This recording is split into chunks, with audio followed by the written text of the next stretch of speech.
Fala pessoal, graça e paz do nosso Senhor Jesus. Hoje estaremos meditando aqui em 2 Samuel capítulo 5 até o capítulo de número 8 e eu já vou começar corrigindo uma informação muito importante aqui. No capítulo 5 nós temos aqui a informação precisa, do tempo que Davi reinou sobre Israel e o tempo que ele reinou sobre Judá, Então nós temos aqui na vida de Davi uma cisão que aconteceu, Lá na frente a gente vai ver que essa cisão vai se tornar assim, mais agravante quando o filho de Davi, Roboão, vai assumir o trono, O filho de Salomão vai assumir o trono. E aí ele vai impor uma carga pesada de impostos e por causa disso o reino vai ser dividido. Jeroboão vai levar 10 tribos para o norte. Mas a gente vai perceber que esse princípio da cisão já vem até um pouco antes, porque Davi reinou 7 anos e meio em Judá e depois reinou mais 33 anos sobre todo Israel, ou seja, unificando o reino ali, governando sobre toda a nação, reinando 40 anos ao todo, tá bom, gente? Eu falei aqui 33, me confundi aqui nas datas.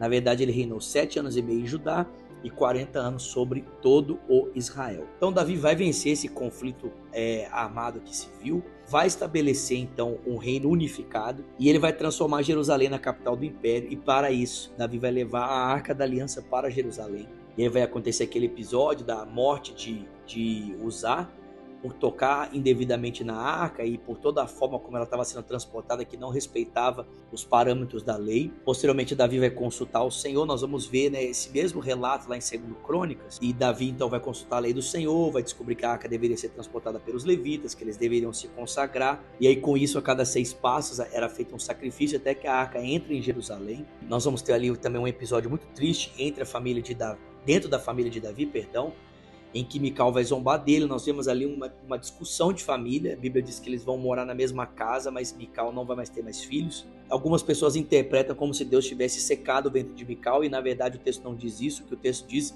é que eles passaram a ser um casal que morava numa mesma casa, mas que não eram mais uma família, ou seja, não havia mais convivência, não havia mais intimidade entre eles, por isso Mical não pôde mais produzir filhos. E aí Davi vai se inconformar com a arca de Deus habitando ali numa tenda. Ele vai se propor a construir um templo para a habitação da arca. E naquela época os reis, quando queriam perpetuar o seu nome, construíam monumentos para isso, A gente vê isso ali na tradição do Oriente Antigo.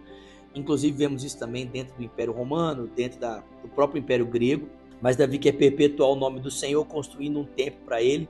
E aí Deus vai dizer para Davi: olha, eu não preciso de você perpetuando o meu nome, mas porque o seu coração se propôs a fazer isso, eu vou perpetuar o seu nome, eu vou honrar você. E aí então, gente, aqui no capítulo de número 8, uma informação muito importante aqui, é que o texto vem descrevendo para nós as posições estratégicas que os homens dentro da estrutura do reino ocupavam. E lá no finalzinho, tem uma informação muito importante que já começa a mostrar para mim e para você aqui decisões que estão sendo mal tomadas por Davi e infelizmente vão custar muito caro para ele lá na frente. O texto fala que o Benaia, filho de Joiada, comandava os queretitas e os peletitas, e o texto termina assim: e os filhos de Davi eram sacerdotes. Bom, você sabe que os filhos de Davi jamais poderiam ser sacerdotes, afinal de contas eles não pertenciam à tribo de Levi. Então nós estamos vendo aqui Davi fazendo concessões para que os seus filhos possam ter posições que eles não podem ter, Passando por cima aqui de princípios claros, bíblicos, para conceder privilégio aos seus filhos. Isso vai custar muito caro para Davi lá na frente, porque isso vai custar a falência da sua família. Depois ele mesmo vai abrir mão de princípios. Na verdade, Davi já tem aqui, já está fazendo isso aqui, mas lá na frente isso vai custar muito caro para ele. Então assim, o que nós podemos aprender aqui? Muita coisa, Muita coisa.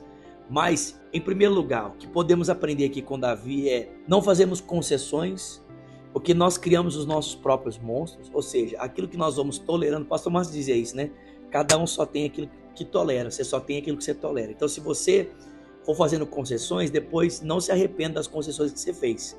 Cada um só tem o que merece, cada um só tem o que tolera. E um outro princípio que eu queria destacar aqui é que quando nós não temos sabedoria, muitas vezes nós somos usados por Deus para abençoar a vida de outras pessoas, mas acabamos nos tornando uma pedra de tropeço para nossa própria casa, nossa própria família. Então, muito cuidado. Seja sábio, não seja como Mical, não seja como Davi. Aprenda a resolver os conflitos da sua casa para que você consiga ser bênção para os de fora, mas também você possa ser bênção para os de dentro. O grande, mas tenho certeza que vai te abençoar.